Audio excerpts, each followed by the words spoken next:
পাশের বাড়িতে বিয়ে হচ্ছে, জানি না কতটা শব্দ শোনা যাবে। তা যাই হোক, আজকে দুপুরে লাঞ্চ থালিতে নিয়েছি এই যে এক্ষুনি ভাতটা নামিয়ে নিয়ে আসলাম একদম। এই যে গরম গরম ভাত।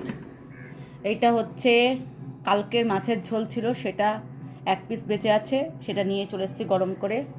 পাঁপড় ভাজা, চুনো মাছ ভাজা, একদম গুঁড়ো মাছ ভাজা আছে, বাঁধাকপির তরকারি আছে, হচ্ছে এটা কি বলুন তো, এটা হচ্ছে মটরের ডাল।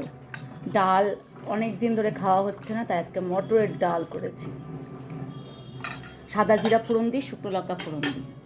আর এটা হচ্ছে বথুয়া শাক ভাজা, যেটা বেগুন আর বড়ি দিয়ে করেছি, এটা খুব টেস্টি হয় খেতে।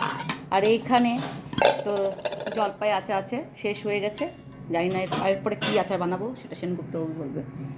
এই হচ্ছে আজকে দুপুরের থালি, ঠিক আছে।